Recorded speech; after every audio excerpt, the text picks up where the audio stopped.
प्रकरण 12 एक चल समीकरणे। या प्रकरणात आपण काय शिकणार? उजळणी, एक चल समीकरणांची उकल, शाब्दिक उदाहरणे। उजळणी। समीकरणात दिलेल्या चलासाठी जी किंमत ठेवल्यामुळे समीकरणाच्या दोन्ही बाजू समान होतात ती किंमत म्हणजेच त्या समीकरणाची उकल असते। समीकरण सोडवणे म्हणजेच त्याची उकल शोधणे। समीकरणाच्या दोन्ही बाजूंवर समान क्रिया केली तर मिळणारे समीकरण हे सत्य असते आणि त्याची उकलही तीच राहते। उदाहरणार्थ, दोन्ही बाजूंमध्ये समान संख्या मिळवणे किंवा दोन्ही बाजूंना समान संख्येने गुणणे। रिकामे चौकोन भरा। m अधिक 5 बरोबर 10, m अधिक 5 वजा 5 बरोबर 10 वजा 5, म्हणून m बरोबर 5। p वजा 3 बरोबर 7, म्हणून p वजा 3 अधिक 3 बरोबर 7 अधिक 3, म्हणून p बरोबर 10। 6q बरोबर 48, म्हणून 6q भागिले 6 बरोबर 48 भागिले 6, म्हणून q बरोबर 8। n भागिले 7 बरोबर 9, म्हणून n भागिले 7 गुणिले 7 बरोबर 9 गुणिले 7, म्हणून n बरोबर 63। एक चल समीकरणांची उकल। उदाहरण, चलासाठी दिलेल्या किमती a बरोबर 2 वजा 2 1 या 2a अधिक 4 बरोबर 0 समीकरणाची उकल आहेत का ते ठरवा। उकल पद्धती। आपल्याला माहित आहे की समीकरणाची उकल ही समीकरणाच्या दोन्ही बाजूंना समान बनवते। दिलेल्या समीकरणामध्ये चलासाठी दिलेली प्रत्येक किंमत घालून दोन्ही बाजू समान होतात का ते बघूया।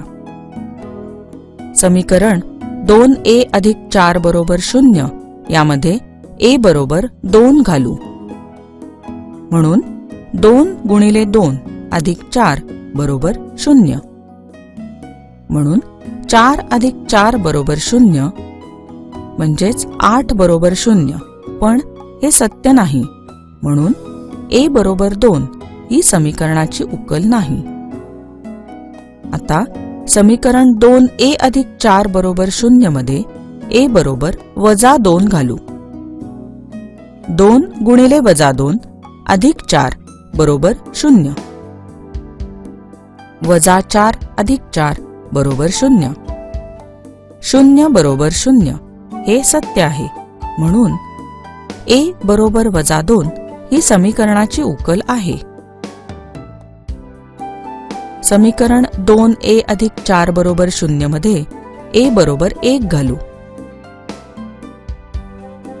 2 गुणिले 1 अधिक 4 बरोबर 0, 2 अधिक 4 बरोबर 0, 6 बरोबर 0, पण हे सत्य नाही, म्हणून a बरोबर 1 ही समीकरणाची उकल नाही। a बरोबर 2 ही दिलेल्या समीकरणाची उकल नाही। a बरोबर वजा 2 ही दिलेल्या समीकरणाची उकल आहे आणि a बरोबर 1 ही दिलेल्या समीकरणाची उकल नाही। सोडवा। 5 गुणिले m वजा 3 बरोबर 3 गुणिले m अधिक 2। 5 गुणिले m वजा 3 बरोबर 3 गुणिले m अधिक 2। दोन्ही बाजूंचे प्रथम कंस सोडवू।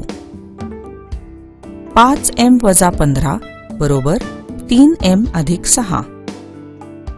दोन्ही बाजूंमध्ये 15 मिळवू। 5m वजा 15 अधिक 15 बरोबर 3m अधिक 6 अधिक 15. म्हणून 5m बरोबर 3m अधिक 21. दोन्ही बाजूंमधून 3m वजा करू. 5m वजा 3m बरोबर 3m वजा 3m अधिक 21. म्हणून 2m बरोबर 21. दोन्ही बाजूंना 2 ने भागू. म्हणून m बरोबर 21/2. उत्तर आहे m बरोबर 21/2. सोडवा. 9p/8 अधिक 1 बरोबर 10. 9p/8 अधिक 1 बरोबर 10. यात दोन्ही बाजूंमधून प्रथम 1 वजा करू. 9p/8 अधिक 1 वजा 1 बरोबर 10 वजा 1. म्हणून 9p/8 बरोबर 9. दोन्ही बाजूंना 8 ने गुणू. 9p/8 गुणिले 8 बरोबर 9 गुणिले 8. म्हणून 9p बरोबर 72. दोन्ही बाजूंना 9 ने भागू. 9p/9 बरोबर 72/9. म्हणून p बरोबर 8. उत्तर आहे p बरोबर 8. शाब्दिक उदाहरणे. उदाहरण. राजेश जवळची रक्कम रोशन जवळच्या रकमेच्या तिपटीपेक्षा 200 रुपयांनी जास्त आहे. जर राजेशने रोशनला 300 रुपये दिले तर राजेश जवळची रक्कम रोशन जवळच्या रकमेच्या 7/4 पट होते. खालील कृती पूर्ण करून रोशन जवळची मूळ रक्कम शोधा. उकल. रोशन जवळची मूळ रक्कम m मानू. राजेश जवळची रक्कम रोशन जवळच्या रकमेच्या तिपटीपेक्षा 200 रुपयांनी जास्त आहे. म्हणून राजेश जवळची रक्कम आहे 3m अधिक 200. राजेशने रोशनला 300 रुपये दिले.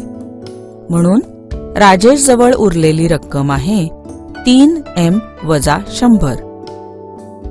रोशन जवळची रक्कम m अधिक 300. राजेश जवळची रक्कम रोशन जवळच्या रकमेच्या 7/4 पट आहे. म्हणून राजेश जवळची रक्कम भागिले रोशन जवळची रक्कम बरोबर 7/4. म्हणून 3m वजा 100 छेद m अधिक 300 बरोबर 7/4. म्हणून 4 गुणिले 3m वजा 100 बरोबर 7 गुणिले m अधिक 300. म्हणून 12m वजा 400 बरोबर 7m अधिक 2100. 12m वजा 7m बरोबर 2100 अधिक 400. म्हणून 5m बरोबर 2500. म्हणून m बरोबर 500. उत्तर आहे रोशन जवळची मूळ रक्कम आहे रुपये 500. उदाहरण. 3 क्रमागत संख्यांपैकी सर्वात लहान संख्येची 5 पट सर्वात मोठ्या संख्येच्या चौपटीपेक्षा 9 ने जास्त आहे. तर त्या संख्या शोधा. उकल. मधली संख्या m मानू. म्हणून त्या 3 क्रमागत संख्या असतील m वजा 1, m आणि m अधिक 1. सर्वात मोठी संख्या असेल m अधिक 1 आणि सर्वात लहान संख्या असेल m वजा 1. सर्वात लहान संख्येची 5 पट सर्वात मोठ्या संख्येच्या चौपटीपेक्षा 9 ने जास्त आहे. म्हणून 5 गुणिले m वजा 1 बरोबर 4 गुणिले m अधिक 1 अधिक 9. म्हणून 5m वजा 5 बरोबर 4m अधिक 4 अधिक 9. म्हणून 5m वजा 5 बरोबर 4m अधिक 13. दोन्ही बाजूंमध्ये 5 मिळवू. 5m वजा 5 अधिक 5 बरोबर 4m अधिक 13 अधिक 5. म्हणून 5m बरोबर 4m अधिक 18. दोन्ही बाजूंमधून 4m वजा करू. 5m वजा 4m बरोबर 4m वजा 4m अधिक 18. म्हणून m बरोबर 18. m अधिक 1 बरोबर 19 आणि m वजा 1 बरोबर 17. उत्तर आहे त्या 3 क्रमागत संख्या असतील 17, 18, 19.